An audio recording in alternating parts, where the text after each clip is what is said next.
Сәлеметсіздер ме, құрметті оқырмандар, 2 сыныптың математика сабағы, 56 сабақ.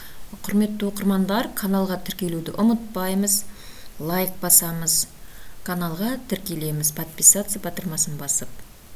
Бүгінгі сабақтың тақырыбы жиындарды құру және жүктеу, және олардың тиісті емес таңбалары.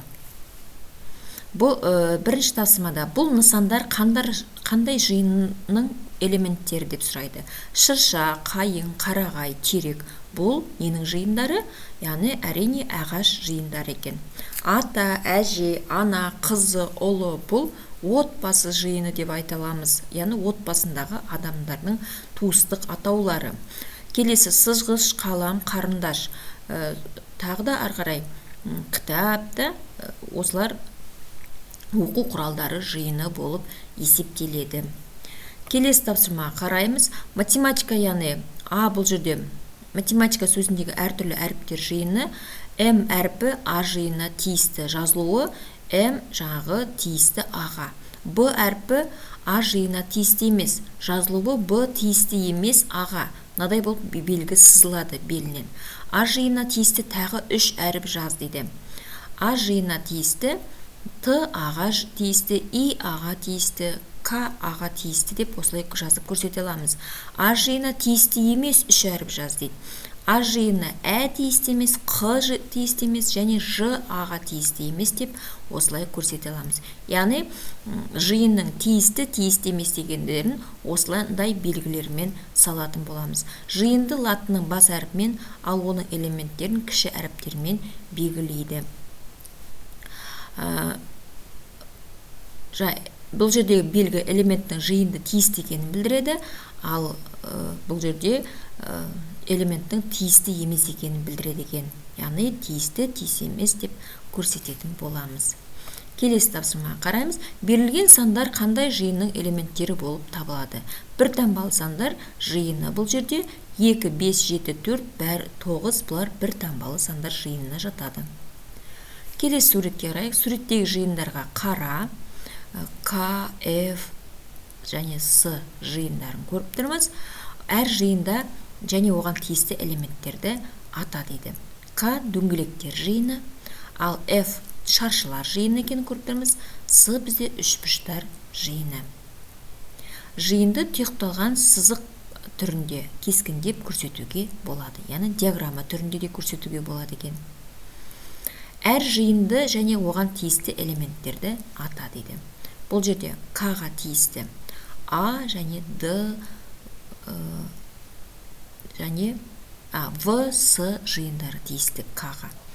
Ал Ф-ға тиістілер Д, Р және М жиындары тиісті екен.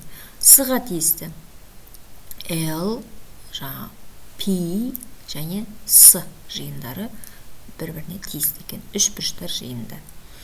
Міне осылай жиындардың тиістілерін осылай етіп көрсететін боламыз.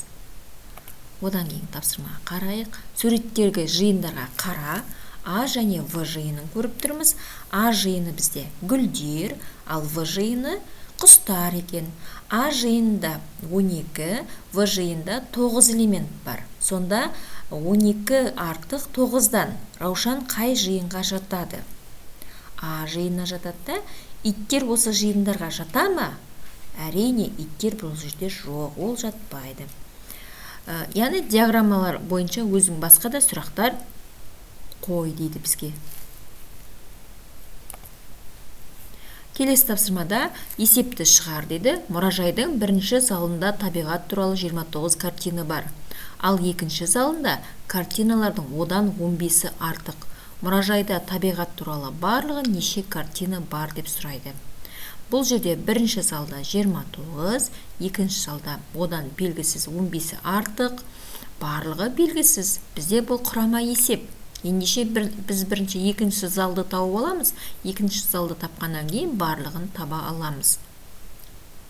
Сонда мұражайдағы әр залдағы қойылған картиналар туралы екен. Шешуінде 29-ға 15-ті қосамыз, оған 29-ті қосамыз. Сол кезде 73-ке тең болды. Сонда барлығы 73 картина бар деп жауап бере аламыз. Келесі 7-ші тапсырмада мына сандарды 15-ке арттырды және 15-ке кеміт дейді. 17 мен 15-тің қосындысы бізде 32-ге тең, 36 мен 15-тің қосындысы 51-ге тең, 85 мен 15-тің қосындысы 100-ге тең, 69 мен 15-тің қосындысы 84-ге тең.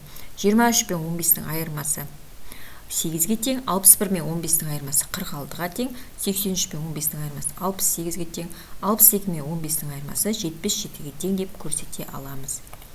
Келесі 8-ші тапсырмада жиындар құр, әр жиынға 4 элементтен жаз дейді. А сынып бөлмесіндегі нысандар жиыны дейді. А жиынына үстел, парта, тақта, орындық, яғни 4 жиынды құрастырып 4 элементін жаздық. В жиыны қоршаған ортадағы нысандар жиыны. Ауа, ағаш, жануар, су, яғни 4 элементін жазып көрсеттік. Келесі 9-ші тапсырмада тиісті амалдар таңбасы мен сандарды қой дейді. Бұл жерде 13 пен 5-тің қосындысы 18-ге тең, 18 бен 10-ның айырмасы 8-ге тең деп көрсетеміз. 11-ге 16 мен 7-ның айырмасын қоссақ 20-ға тең деп көрсетіп қоямыз. Құрметті оқырмандар, сіздерге каналымызда тапсырмаларды бірге орындау түсінікті әрі нақты болатын болса, каналға тіркелуді ұмытпаңыздар. Каналға тіркеліңіздер, лайк басыңыздар. Келесі сабақта кездескенше сау болыңыздар.